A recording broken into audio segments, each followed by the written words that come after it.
America అధ్యక్షుడు Trump టారిఫ్ల విషయంలో ఇంకా కఠినంగానే వ్యవహరిస్తున్నారు. ప్రపంచ దేశాలన్నీ ఆయన వ్యవహారాన్ని ప్రశ్నిస్తోన్న ట్రంప్ మాత్రం వెనక్కి తగ్గడం లేదు.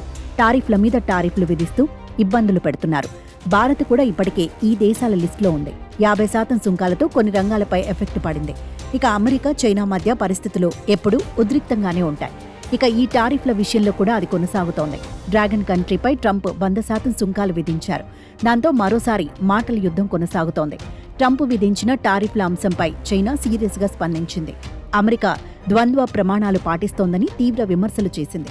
ఇలాంటి నిర్ణయాలు రెండు దేశాల మధ్య ఆర్థిక, వాణిజ్య చర్చల వాతావరణాన్ని దెబ్బతీస్తాయని ఆగ్రహం వ్యక్తం చేసింది.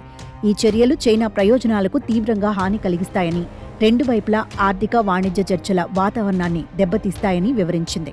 ప్రతి విషయంలోనూ చైనాపై అధిక సుంకాలు విధిస్తామని బెదిరించడం సరైన మార్గం కాదని, అమెరికా తన తప్పుడు పద్ధతులను వెంటనే సరిదిద్దుకోవాలంటూ సూచించింది చైనా.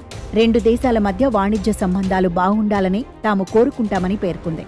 ట్రంప్ ఏమాత్రం ఆలోచించకుండా ఇలాగే చైనా పట్ల సుంకాలు పెంచుతూ పోతే తమ చట్టబద్ధమైన హక్కులు, ప్రయోజనాలను కాపాడుకోవడానికి తగిన చర్యలు తీసుకుంటామని వార్నింగ్ ఇచ్చింది.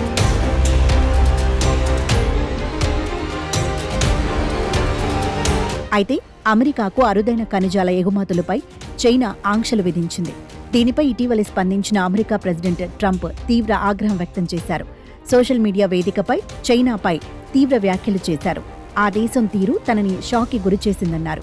ఈ నేపథ్యంలోనే చైనా ఉత్పత్తులపై అదనంగా 100% టారిఫ్లు విధించబోతున్నట్లు ఆయన వెల్లడించారు.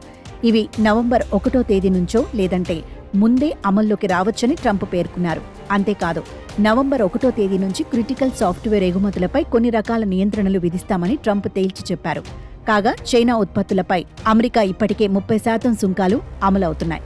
ట్రంప్ ఇటీవలి ప్రకటించిన సుంకాలతో మొత్తం సుంకాలు 130%కి చేరాయి. ప్రతీకార చర్యల్లో భాగంగానే చైనా ఉత్పత్తులపై 100% సుంకాలు ప్రకటించినట్లు అర్థమవుతోంది. అరుదైన ఖనిజాల విషయంలో చైనా నిర్ణయం మార్చుకుంటుందేమో అని ట్రంప్ ఈ ప్రకటన చేసినట్లు పలువురు నిపుణులు అభిప్రాయపడుతున్నారు.